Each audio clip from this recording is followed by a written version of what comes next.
Hey everybody, it's Mandy from Chapel Forge. So I've been getting a lot of questions about how we're managing our animals while we are almost done moving. The boys, Dad and Jeremy, got a load last night, and they think we have maybe one landscape trailer load left, which is just unbelievably amazing. My mother-in-law has started cleaning the house. We talked to the guy who's going to help us get the drywall fixed up and the sink put in the bathroom and all that. So we're finishing up those details. But while we're still moving, obviously we have temporary structures in place for these animals. I've shown some of them before. I just wanted to take you through kind of my routine here while we are in temporary stages. So I've had some conversations with some of my egg customers about how dirty my eggs have been here the last couple weeks. They're very understanding, but you know, we're not here all the time because we're moving and back and forth, or like the Culbertsons are down their truck and we're down our excursion right now. So we have one truck between both families that we're trying to make work. And so it's just very, you know, we are doing the best we can, as I've mentioned, to make sure that everybody is watered and fed. So I'm going to take you through my routine of what I do on our 13-acre homestead while we are moving and I have temporary structures in place. All right, so this is Daisy, our rabbit. She's just a pet rabbit. This enclosure was here when we moved in. Zad and Jeremy fixed it up enough to make it work. We'll definitely get her into something better here at some point, but she's happy. She's never been a real picky bunny, so she's very easy to take care of. Just check her water, fill her feed. This coop is not fantastic. I mean, it works. The one that she was in at the other house, had we tried to move it as far as it would have needed to go, 100 miles, we just weren't sure that it was going to make the trip, so we just offered it to a family in the town where we used to live. So Daisy is the first one I do. She's right outside the back door. Something that I'm gonna love about this house is that, first of all, we have this back deck. Obviously it's a mess because everything is a mess here. All is a mess. Is that through this door is the living room, and then straight in is the kitchen. The living room has concrete, which is so great because it goes concrete into the hardwood floor in the kitchen. So when I come in with muddy boots or poopy eggs or whatever I'm bringing in, milk eventually, things like that, I don't have to worry about like carpet or any kind of nonsense like that. We only have carpet in this house in the upstairs, so we've been pretty diligent about making sure our shoes come off before we go upstairs. And it's so nice. Like, I really don't like carpet, but I do kind of like it in our bedroom and in the kids' bedroom. It is kind of nice. It's very cozy at the end of the day. But definitely don't want carpet downstairs, definitely don't want it in our living room, dining room, any of that kind of nonsense. So this is going to work out fantastic. So when I go to do chores when we're here, come out the back door, Daisy's the first one. I don't know where Daisy's going to land ultimately. We'd like to get into meat rabbits at some point also. And I don't know where their enclosure will be, but Daisy is convenient here. She's safe. She's inside this fence, so I'm fairly certain that she'll be safe from predators. So this works for now. Daisy's super cute, and we are going to go work on some birds. All right, as I've mentioned before, we have a gravity-fed, spring-fed house. So there's no water pump. The water just comes down off the mountain, and that's how we get our water pressure, which is fantastic because if we lose power, we don't lose water. So we have a hose that runs this direction. We have a hose that runs up the mountain. So right now there's only the one spigot that the kids are playing with. They like to play firefighters. Are we surprised? So we have a hose that runs each direction. So I use the bottom hose to drag up here, which is where I'm currently brooding baby chickens and baby turkeys.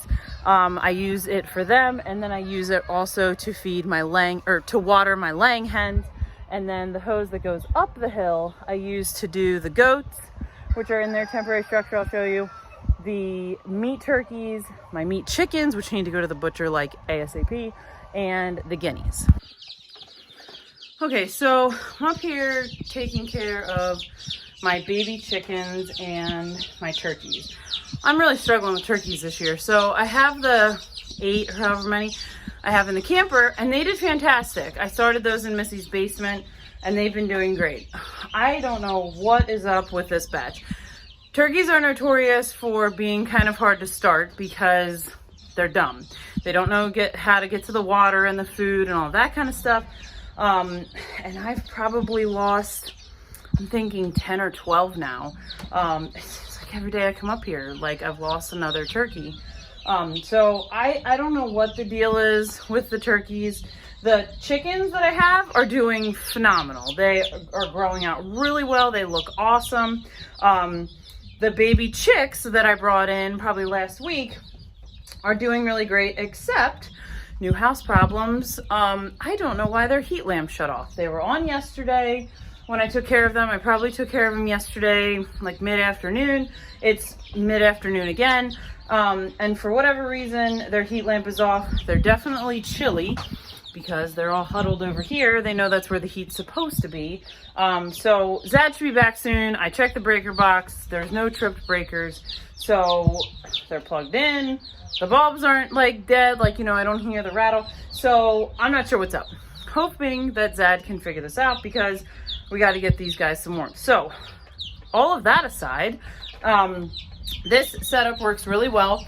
So I drag the hose from the spigot up the ladder. So I have a ladder here. I just climb up. It's very, very safe, very OSHA approved. And then everybody gets food and I top off their water. You know, if they need new bedding or whatever, I use these metal bins from Tractor Supply, which I've shown before. And aside from whatever my electrical issue is right now, this has worked out really, really well. We don't have to smell them in the house. We don't have to smell them in the shop or anything like we had to deal with at our whole old house. So this has worked out really, really well. I really like broodering them up here. I think I'll continue to do that in the future. So gonna finish taking care of these guys and then we will move on to the goats. All right, two things I want to mention. One, you get amazing strength training when you have to carry a 50-pound bag of feed up a ladder. That's number one. Number two, obviously, we did not do anything up here to prepare for this. We didn't want to miss out on broodering chicks this year just because we were moving, because my current laying flock is 3 and 4 years old. So I'm gonna, you know, they're gonna start slowing down. I really need to start thinking about my next flock. So it doesn't matter. I don't really think they care that there's random building materials up here, but this will be an amazing space at some point for us to do, I don't know, storage or something. I could really do without the bees and things. But do storage or something, use it as a broodering space, all of that. So having this whole extra top of this garage is going to be amazing. So we are moving on to goats. Really quick before I let the goats out. So these guys have not been on pasture as much as they were at the Conestoga house, simply because, again, we're not here. So they have a safe space in here where they're safe from predators and all of that. So when we are here for several hours or part of a day or whatever, I try to let them out. So this coop was here when we moved in. As I've mentioned, obviously they are super excited about foraging. So I think we're gonna be here until dark, so I have no problem letting them out. This is another tricky thing. When you're moving, you know, if you're gonna be here mid-morning to mid-afternoon, it's kind of hard to let your chickens out when you have, you know, 70 some chickens, because they don't really love to go back in until dark. So you can try to gather them all up and put them all back in, but it's not the easiest task. So unfortunately, as I've mentioned, not ideal situation, but it keeps them safe, keeps us in eggs, everybody's, you know, healthy. So that's the situation for now. Goats. Oh, well, no, we'll talk about chickens in a minute. Goats. So goats are also temporary situations. So this green barn shed thing that I've shown before and that I love is where we are keeping mama and babies. They're not really babies. They're almost a year old, actually. Actually, they're a year old this month. So they're hanging out in here. Again, when we're here for a good chunk of the day, I will let them out. They have about 100-foot run right now with a little bit of forage. They don't have a ton. We have the solar panel set up, which works out really well. It gets a good bit of sun in this spot. So they have a small area here that they can play in and forage when we're around. Ultimately, as I showed in our shed moving video, they're gonna go up here in the same white shed they were in at the other house. But we have to get, there are fence posts already in, but we need to get the fencing up. So we're not there yet. There's a lot of like cutting in and things we need to do to get that done. So for 3 goats, this works for now. And we'll get to that. And then, so that'll be their permanent structure. And they should have about 1.5 acres or so of forage in that area, which will just please my soul to no end. All right, so I just opened up their fence, their door, whatever. So I turned off their fence, opened their door, turned the fence back on. So they're out there doing their thing. In here, I just have their 2 buckets, again, temporary. If you saw our setup at the other house, we have a huge water container with an automatic water thing, and it's heated and all that happy stuff. So we'll be getting that set up once they're in their permanent structure, but this is what we do for now. I have their hay bag here. This is what we put their hay in because it gives them a little bit of a challenge instead of just throwing it on the ground. And then in here, they must have had, we're guessing it was a horse or a pony or something. There's been like random little horse nugget supplies around. Anyway, something was in here. There was a ton of manure in here. Old manure. But so I can put hay in here too. If I know, you know, we're not going to be here for maybe 36 or 48 hours, I'll definitely, obviously I load everybody up so that they're okay for that amount of time, but I can put some extra hay in here if necessary.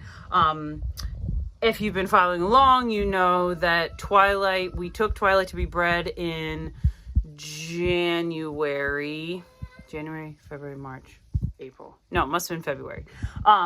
So she should be like 3 months along. I'm hoping that that all pans out. I mean, my backup plan is to go get another goat that's in milk. If she's not, we'll see. Maybe she is. I wouldn't hate to get another goat. Of course, that wouldn't make me sad at all. So gonna get these guys taken care of, and then we will head up to the camper and take care of the turkeys and the meat chickens. Jamie always loves to help with animal chores, so he's filling the goat buckets. Is it fun? Jamie boy, is it fun? Jamie boy, what? Is it fun? All right, so we got fresh water. Hay bag is filled. I love this bag. It's a little expensive. I mean, it was like 40 bucks, which I thought was like a lot for a hay bag, but it's kind of worth it. I definitely like it, and it's perfect for 3 goats for like a day's worth of hay. And then, like I said, I put a little bit of extra in here. All right, so I've talked about our Holiday Rambler camper. I did a whole video about converting it and how we acquired it and all that fun stuff. So heading there now to take care of them. I need to get our meat chickens butchered. The plan is underneath the garage. So baby chicks are up here. Butcher shop will be down here. Plan is to have a butcher shop in there. Get a chicken plucker, do all that. We have friends that are, from us, they might be close to an hour, maybe like 30 minutes from Missy and Jeremy. But they taught us how to butcher chickens, and that's definitely something that we're going to be doing ourselves. In the past, we've not done it ourselves. But we are obviously not set up for that. Like, we're barely set up to function. So we're not going to butcher this round of chickens. These guys are 9 weeks old. If you're not familiar, meat chickens should be done between 8 and 10-ish weeks. Missy and Jeremy have 4 Red Rangers in this mix. They're a dual purpose, so they lay eggs or they do meat. They want those to go to the butcher too, so we're just going to take them when we take our guys. I had a lot of success raising meat chickens in this camper. They're probably the healthiest, biggest meat chickens we've ever done. If you saw my video last year, maybe in like July, all of our meat chickens were murdered. I don't know if we had a fox or what it was. We had some kind of predator, took out several turkeys. All of my meat chickens, I had like 30 meat chickens, and they were all just destroyed. So this kept them very safe. Now, I'm sure I'm going to get some comments because, you know, they're not on pasture and blah, blah, blah. But we are moving. The situation had to be temporary. We were, you know, given the opportunity to get these chickens. And when we were still in Lancaster, as I've mentioned, you know, there was a lot of quarantining going on, and you couldn't get things like this. So when we were given this opportunity, we took it. They have plenty of space in here. It's not like they're crowded and tight or anything. So I think they look great. I'm really happy with how this went. We're hoping to find a butcher around here. If not, we have our guy in Lancaster. It's not like we don't go back there a bunch anyway. And we're still not completely done with the other house. So I'm going to show you what taking care of the animals in this structure looks like. If you haven't seen the camper video, this is that beaut. I swear, every time I come in here, these turkeys are even more gigantic. So we are hoping to get, again, this is temporary, so I'm going to show you where the turkeys will go here in a second, but this works for them for now. It's obviously not ideal, but they're clean, they're healthy, they're fed. You know, I'm not unhappy with how this is going, considering again, we're moving. So I'm going to show you what their structure will look like when we get them in their permanent spot. All right, so up the mountain here, as I've mentioned, so we have 13 acres. There is, I mean, we have all this beautiful, just the sky's the limit here, and I'm so excited about it. Now, an obstacle is that it's rocky. So as I mentioned, there's some metal fence posts already in the ground. We're going to be using that for the goats. The plan is to put the turkeys in with the goats, in like fence them in inside the goat run, so they won't be like together, but they'll be inside of it. This structure was already here. I think it's going to work perfect for turkeys. It has nesting boxes. It needs a little rehab, but it's actually in really pretty good shape. So we're going to be putting the turkeys in there. So again, they're living in the camper temporarily. They're going to get moved up here. They'll be inside with the goats. You can see that obviously the boys need to do some cutting in. So we'll come in. Zad has a combi tool from Steel that he loves for this kind of project. I've shown it when we were doing pasture at the other. I was like, I'm not sure if I should say pasture if it's in the woods. Whatever. When we were doing the setup for the goats at the other house in the woods, I showed that tool and them cutting in where the fence needed to go and all of that. So they're going to need to do that here for the goats to get the outside fence done, and then we'll put Premier 1 fence on the inside for the turkey. So I'm excited to try that. We've never done it that way before, but I think that it'll work out. I always like hear things here. I think it'll work out really well. So we're going to get these guys fed. All right, so as I showed in the camper video, I have their feed in the shower. Typically what I do when I feed the meat chickens, because they are, shower door always opens on me. They're always like, oh my God, we haven't been fed for days, which is not a true story. I usually throw feed in over, so this door came out of our old shower. Watch that video, it's really interesting about how we put this whole mess together.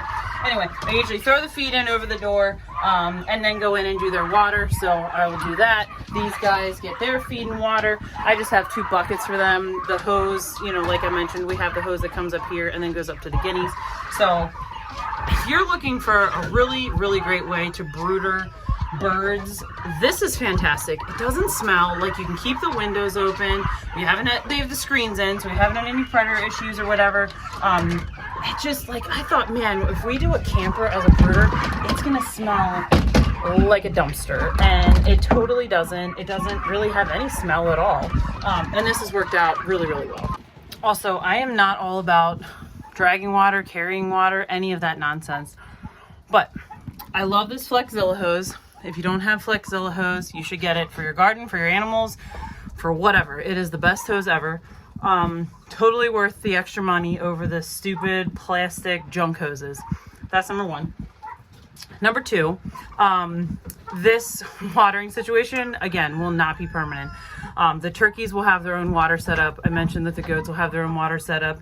If you saw our water setup in Conestoga at the old house for the hens, they'll have their own water setup. So this whole watering with the hose situation is 100% temporary, and we do not roll like this on a normal basis. I've mentioned before that a big hesitation for us in moving was that we had all these great systems in place at our old house, and we had to tear them all down to set them back up. It's not all bad, because there are systems we had in place at the other house that weren't perfect. We made them work and they were okay, but we've done them once now, or twice, or 3 times, or 4 times, and now know how we want to do it better.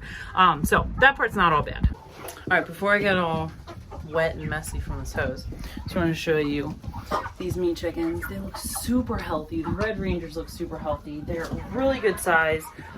When I had them out last year, they struggled. And we'll probably do meat chickens again and do them outside. But man, for a temporary setup, if you don't have a pasture space and you want to try to raise meat, I mean, oh God, I thought that was a snake.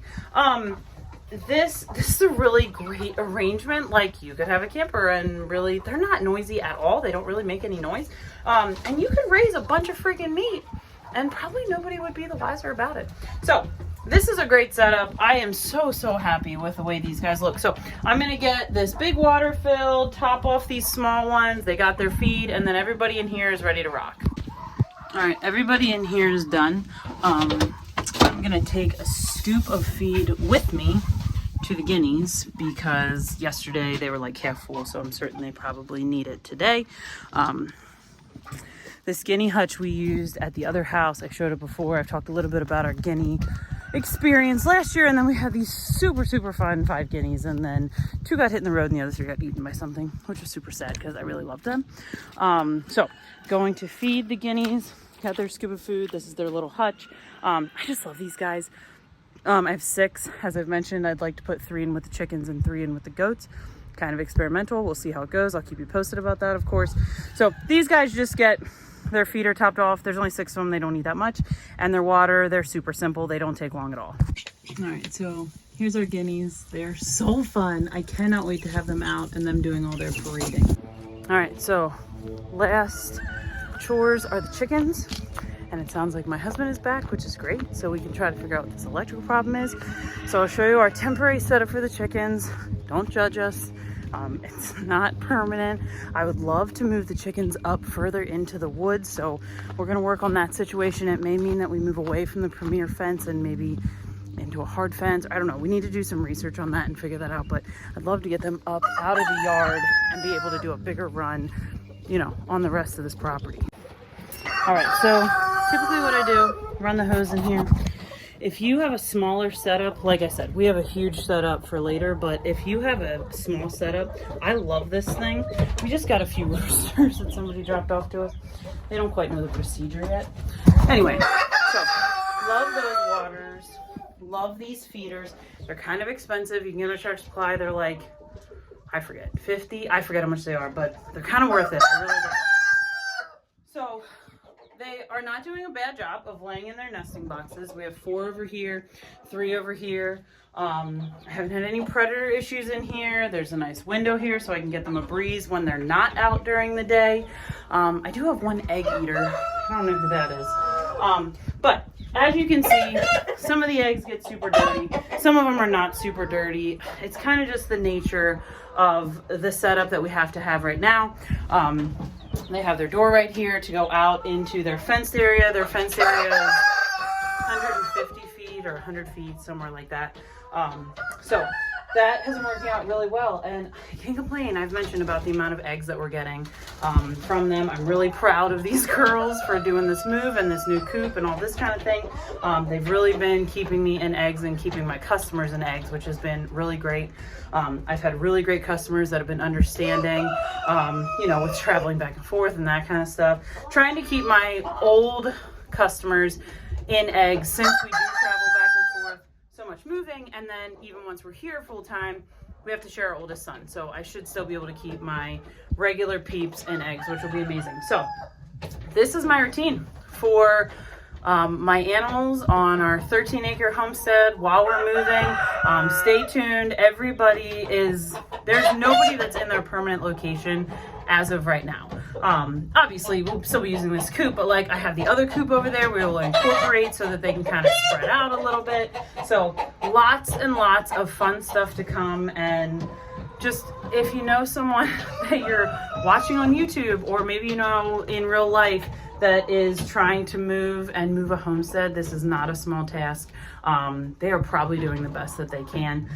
So give them a little bit of grace. I hope that you've learned something, maybe just in general about caring for animals in this video. If you guys have questions, as always, let me know. We'll see you next time.